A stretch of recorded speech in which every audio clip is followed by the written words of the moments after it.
the car, dude! Stop! In policing, we often avoid the question from our significant other, how was your day, honey? Because who wants to respond, well, I got drugged down a block inside of a car with a felon with a gun, chased him through a dark residential area, and had to take him into custody. This is one of those. This is my pop's car. Your dad's car? Yeah. Okay. I can give you my name and address. Do you have a license issued to you or no? Like a driver's license. Do you have a driver's license or no? No. But you have an ID card is what you're saying? Okay. And your ID card is through Wisconsin? Yes. Okay. Cars occupied multiple times, meaning more than one, just a driver, are definitely super dangerous if you're a solo officer in the evening. That other side, the passenger side compartment, obviously can contain a whole bunch of different things that you can't necessarily see as well. Does your dad have an insurance card for the vehicle? Yes. Okay. Do you want to take a look for it so I can see it?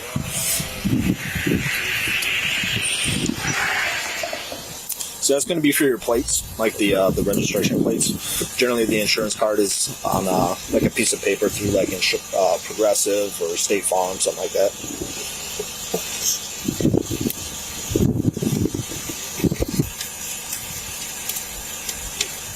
Hey, bro, I know you just took your seatbelt off, right? All right. Because you're supposed to be wearing our seatbelt while we're in the car, right? I know you knew that. Why don't you just throw it on for me, all right? Appreciate you. That was excellent policing. And I'm not going to tell you every reason why he did that, but there are a few. And one is a temperature check. He engages the passenger and he's seeing if the guy's going to be compliant, and you get a temperature check about who you're dealing with. Very good stuff. Does anyone in the car want to have a valid license? No. How far are you trying to drive to? Like, how far are you trying to drive? I stay on 60 minutes, so I was just taking this way. You were trying to go home? Yeah. Okay. All right. See if you can find a proof of insurance. I'll be right back with you, okay? Okay. Look at how blinding those lights are. In policing, we have to be careful when we walk back that those lights don't ruin our night visions. He took his foot off the brake eventually there, but that backseat passenger was eyeing pretty hard. He kept turning around. I gotcha. You have odor on your side, right? You have odor? He was blowing some smoke out of the window. I can smell marijuana from right here. When I was next to the passenger, it smelled strong, so I don't know if it's on the passenger side or... Yeah, when I was standing there, I had a faint odor of it, but before I walked up. Let's do a quick one. Good communication. You hear me mention this in other videos. Sometimes they just go up. These guys are communicating. I like that. 92 to 78 will be approaching now for a search. Do the order. So obviously you ain't got a license, so you can't drive. You said nobody in the car's got a license. My pops is sending over the proof of insurance? Yeah, right now. Okay. I just called him. So what do we want to do? Because somebody with a valid license has to drive the car, right? Well, we'll figure that out. Do you got a coat, or are you just riding with a t-shirt? No, I do have a t-shirt on. Hey, you got to start dressing more prepared for this. I have the heat on, so... I get it. You know, for now, I'm just going to have you hop out. We'll discuss what we're going to do. I ain't trying to tow the car or anything like that. We'll figure out some method who's going to drive the car, okay? Okay. So I'll have you hop out with me. Okay.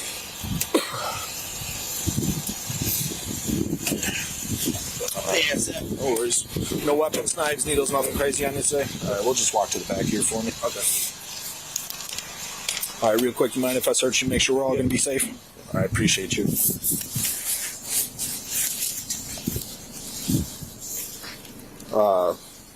Mr. Thomas, right? Yes. All right, Mr. Thomas, when I was talking to you at the driver's side, there's a decent odor of marijuana coming from the car. Do you have anything in there? Yeah. Like a roach? Yeah. You got a roach? Yeah. Okay. When did you last smoke? 10 minutes ago. 10 minutes ago? Yeah. You know you shouldn't be smoking, right? Yeah. You can turn the face me. During the pat down, tactically, it's more advantageous to break the power base of the subject. If you just let them stand like that, if they decide to fight, their power base, their strength is still right there. The backup officer's sharp. He's watching everything that's going on inside the car. But here's the challenge that I have. Why would we start asking these questions right at the back and conduct our business on the suspect's vehicle so that everyone in the car can hear what's going on? And if they decide to form a plan, okay, talking about, you give them an opportunity, you want them out of earshot, and you want to have the tactical advantage of having those lights. Bring him back maybe to your patrol car, out of earshot, out of the visual as well, so that if they decide to formulate a plan, you have the tactical advantage. Why give them the advantage of listening to what's going on in time to formulate a plan and break that power base? So you understand marijuana is an impairing substance, right? It's no different than like alcohol, where if you smoke too much, you can can cause you to drive poorly, crash, kill people, stuff like that, right? How much did you smoke? No more than like a little roach. I smoke not a lot, not a lot. So how much do you think it was? Like a half gram? Nah, not even. It was just a roach from like a couple of days ago. Oh, you were just finishing it off? Yeah. Okay. Coming from picking up my family. Okay. So there's no bags of marijuana in that car? No. Okay. The only thing is just like possibly a roach. Yeah, it's in an ashtray. Yeah. Okay. Do they have any marijuana that they brought with them? No. Any weapons in the vehicle currently? No. Okay. If all you have is that roach in the car, I'm not overly concerned about it. Right. With that being said, do you care if I search your vehicle? Okay. What I'm going to have you do, just because it's kind of cold out, I'm going to have you take off your lighter first there. I'm just going to put you in my car for now. You ain't under arrest or anything like that. It's just it's cold out. You're wearing a t-shirt. I'm going to keep you in there for now, keep you warm, and then I'll go from there. We'll walk back this way with it. Get my phone. We'll leave it here. That backup officer still super vigilant on the vehicle. Good stuff. Yep, you just slide in right. That goes right in front of you. Okay. That's just the seatbelt. Okay. A little chilly. Yeah, I'm on the car. Just one out so far. 2 in the car. Only one out so far. Yep. So, as he said that he was smoking a little bit of weed. All he said he has a roach in the car. That ain't that big of a deal. What I'm going to do is obtain the roach from the car. To do that, I need you guys out of the car. Okay? So, just one at a time, I'll have you guys step out.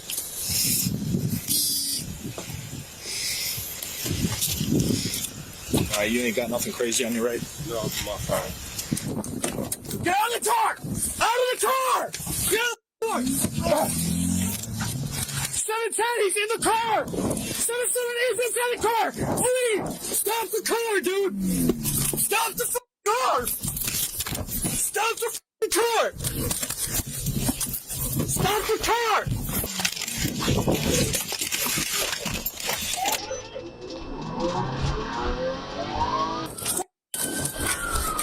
Vehicle's crashed. There's an officer inside the car going eastbound. Ah! Running across and the man has You're running, dude!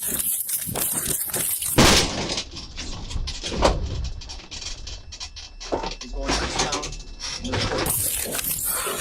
He's continuing to run. Hey, on the ground right now. On the ground.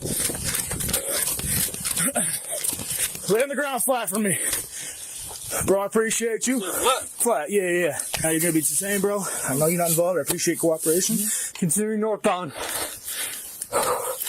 White shirt, black male. He should be coming out on the north side of the parking lot. 794 Glendale squads. There's a firearm in the vehicle. Yeah, some of these apartments, he went north, up the middle of them. He's going to hit the main apartment complex. He's going to have to come back out west. This is the officer that was inside of the car that conducted the foot pursuit and still pursuing the subject. 10-4, my squad is parked directly middle by the pond, and I'm slightly west of that. Who is it?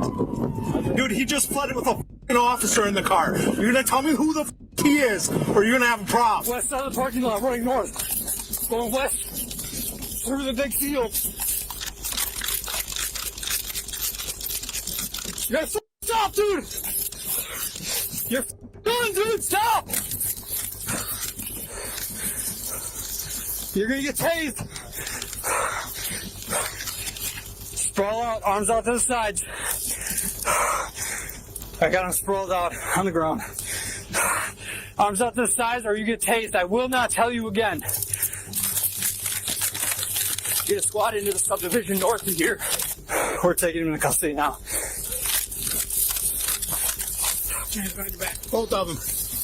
He's in custody. Now, you often hear me talk about officers being in their optimal shape. This is why. The officer that was inside of the car when it took off, exited the vehicle, chased this subject several hundred yards, and was the officer that was right there to go to taser when they took him into custody. We're in a foot pursuit like this and we run into a residential area. For the civilians, something you can do that can be very helpful is don't come outside to see what's going on, because very often K9's gonna come out, we're searching, we don't know who comes outside, and it makes it more confusing for the officers. When you see this subject in the back seat step out of the car. He dropped something because their partner just got taken off inside of a vehicle. If this guy was a person that wanted to do harm to the officers, he had every opportunity because he had not been patted down yet. This freaks you out if you see something like that. Less than 1% of officers have ever seen or had been involved in anything like this. You hurt? Huh? What hurts? Your chest? Why is your chest hurt? Put it on your side. Why is your chest hurt? You don't know? Although he's in custody, this is where the real investigation begins, because now we have these felonies that we saw committed, but why did he run? Just put under your butt. I need help. We're going to help you. Put your foot on your butt. I'm saying my legs, they tired. Yeah, I understand that. Stand up. Get your hands up. You want to get a better search? Yeah. Okay. Just keep taking deep breaths in through your nose, out through your mouth, all right? Is that just your lip that's cut? You don't know? You got any kind of ID on you?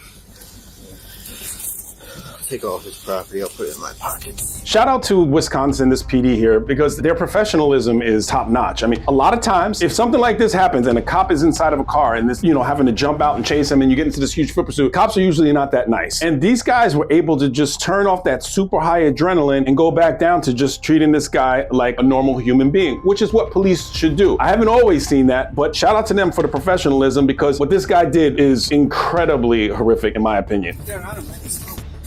Yeah, the whole car reeked like it. Oh, shit. You said there was a pretty large wad of cash. You want a bag? Oh, yeah. Large wads of cash like that, the smell of weed's leading towards a narcotics type investigation. Yeah, we'll get you a med unit. Let me open yours. Where's the bleeding from? From mouth or? I'm assuming you got pushed. You want to take, there's a dude chilling right on the passenger seat. Do you want to take photos or just have it on body cam, or what are you thinking? We can take pictures. I can go get it. And my hand's completely numb right now. I just don't know if it's because it's in the cold or not. Okay. So once North Shore takes care of whatever they can take care of, they can just meet me over here. I got 2 detained. One is in this squad and one is in the back squad. Okay. So if we need these guys, both of them are cooperating. The one dude hopped out, but it is his car. So Lynch is grabbing a camera. With this being a felony, I want to take pictures of everything. Yep. There he is. So once I take some photos, I'm search it up. So he's going to be under arrest once I recover the roach that he said is in the car. Okay. And he admitted to smoking 10 minutes ago. Okay. So potential OWI. Okay. I'm less concerned about that than what literally just happened. Yeah. The backseat passenger cooperated with everything fully. Okay. Would you run my phone? Your phone? Yeah. I don't know where your phone is. Your buddy took off with it. Yeah, it was on the car, and then your friend decided to flee. So I don't know where it is. Your friend probably destroyed it. If I find it, I'll grab it, though. I ain't trying to be a dickhead to you, okay? Jesus, bro.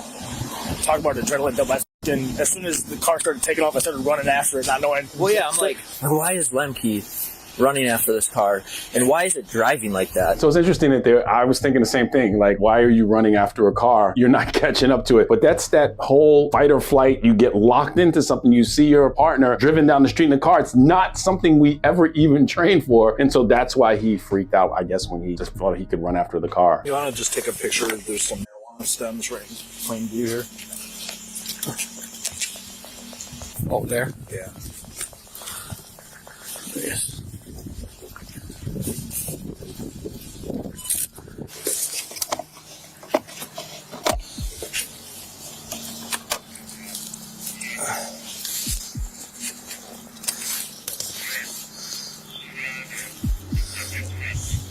Alright, 15 round magazine, approximately 14 rounds. One in the chamber. The recovery of the firearm, the way it's done, is incredibly important. You want to destroy any evidence on there, because there could be DNA, fingerprints, and the location of the firearm. So taking photographs and making sure that you do it properly is incredibly important. Defense attorneys are definitely going to look at how the firearm is recovered every single time. 792 on, or 794 on 2 with a firearm serial number. It's going to be on a SAR 9, chambered in 9mm. Hey, man. Or Get your name real quick, all right? You got the gun ready or no? No. All right. Well, lunch might have. All right, that's fine. I'll take another one. Okay. I'll take this whole backpack. Here's toner weed. Methazine. Baggies. Scale. So this search is, you're recovering some different various, and when you find scales and things like that, or packaging items, in most jurisdictions, you can add enhancement or a different charge, which is with the intent to sell. In some jurisdictions, enhancement. In other jurisdictions, it's a completely different charge, and usually the penalties are much higher. What's your name, Marquand? Yep. All right, Marquand, I'm going to have you help out with me, okay? I'm going to take you out of these cuffs, all right? All right. So, you're not under arrest. You have to take this back. At this point, you're free to leave. What I'd like to talk to you, though, is about what the hell just happened. Okay, are you okay with speaking with me? For sure. All right, how do you know each of them? Eli, that's my brother. I don't know the other dude. Eli's your brother? Yeah, the driver. Okay. That's my brother. Who's the other dude? I don't know. You don't know him? How do you both not know who dude is? I don't know. That's I don't know who he is, dude. I know Eli know him. Okay. And when you say brother, like blood brother, or are you just saying like bro? We grew up Together? Yeah. Okay. Okay. So he's your bro growing up with him. Are you guys the same age? Mm-hmm. No, I'm 18. How old was He's older than me. He's older than you? Okay. So what, prior to me stopping you guys, what was going on? Where were you guys come from? Honestly, I don't know. I just know he was trying to go home. When did you get in the car? Maybe like 20 minutes ago. 20 minutes ago? Where did he pick you up from? My house. Was the other dude in the car already? Yeah, when I got in there already. Okay. That's why you sat in the back? Yeah. Okay. And he was in the front seat the whole time? Yeah. Okay. When did you smoke weed? Like, when did you guys smoke weed? I didn't. I smoked at home. You smoked at home? Yeah, but When did they smoke? Smoking a blunt. When they picked you up? Yeah. Okay.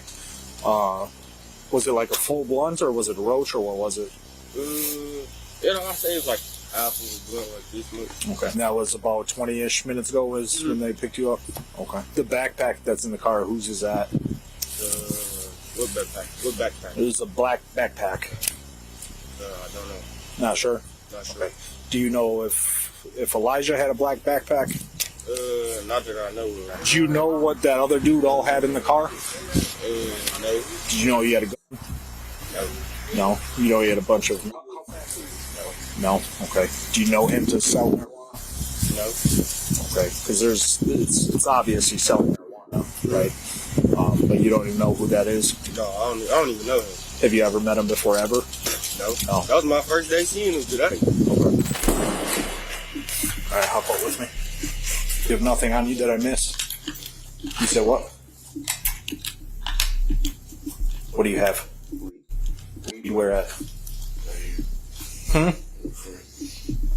Like you crotching it? This is an interesting thing where the officer asks if there's anything else you have. And I don't know the quantity that was there, but the suspect says, yes, I do have it. And it was in the crotch. Things are most often missed in the crotch because people and sometimes officers are uncomfortable going in there during the search, especially in the field. You have to be careful. There are policies that govern this. We just hope that it's never open because we have seen that at times weapons have been missed in the crotch area. Do you have any weapons down your pants? Probably should. Okay. What I'm going to do is I'm going to release you from handcuff.